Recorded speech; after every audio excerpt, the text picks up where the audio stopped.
So here's a little bit of interesting information that most people wouldn't pick up on here at the Brada Head.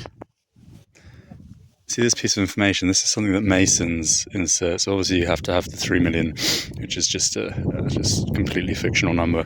But then they have to include 9 p.m. on July evening, 9 times 7, of course, being 63.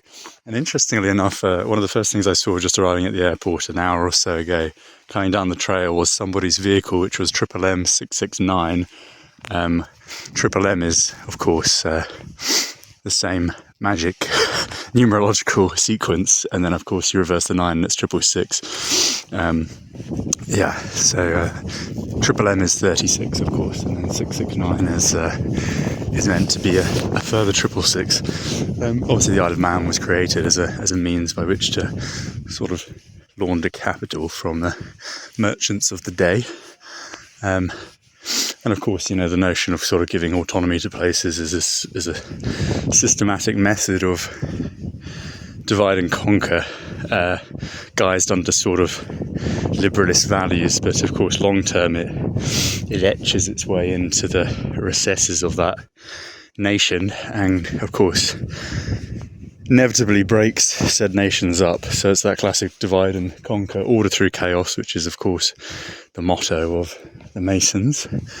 Even the pathway here is all funded by the Rotary Club, which is a subsidiary of Freemasonry. It's very interesting because it's all about branding. It's just your classic sort of do a little bit for charity in order to get tax rebates, and everyone thinks you're sort of a gem. When a footballer's making 50 million and they go and take a picture with a sort of cancerous child, everyone's like, oh my god, it's such a great act of kindness. And it's the same with these sorts of things. You'll always see a sign. It's never sort of selfless. It's a sign proclaiming that this sort of development was undertaken by said club, so that you associate them with goodness and great, when in actual fact they are the epitome of all the evils that go on in the world. And although not all members are involved, they are all complicit, and the higher you go, the more evil you shall see, and the more evil you shall become. And we're talking about things like child trafficking and all kinds of, debaucherous, ritualistic murders. But anyway, the first video here, or first vlog I should say, here in Isle of Man. Couldn't have picked a better day. Very, very lucky.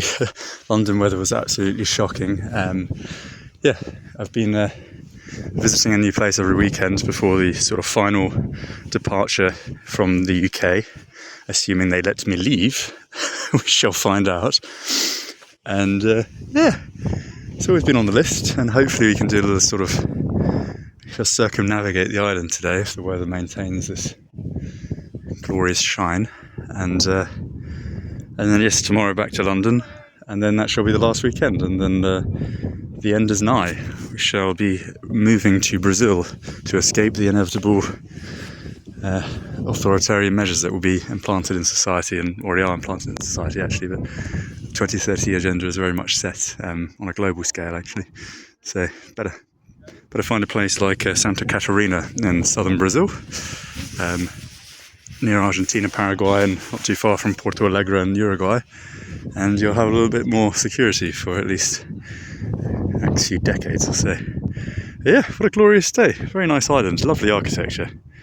That's what happens when you have societies that are sort of somewhat culturally or ethnically monogamous, let's say, for lack of a better term. There is sort of social cohesion. Things are clean, things are maintained, there's a respect for one another, which of course all comes crumbling down under the guise of diversity and multiculturalism, which of course is a Judaic scheme by which to separate societies and citizens from their traditional value sets and replace them with a pseudo-communist system, which is essentially just an oligarchy of the privileged few who believe that we are all goyim. Anyway, I shall continue this vlog at a later stage, and we shall hopefully get some gorgeous clips of the peninsula throughout the day.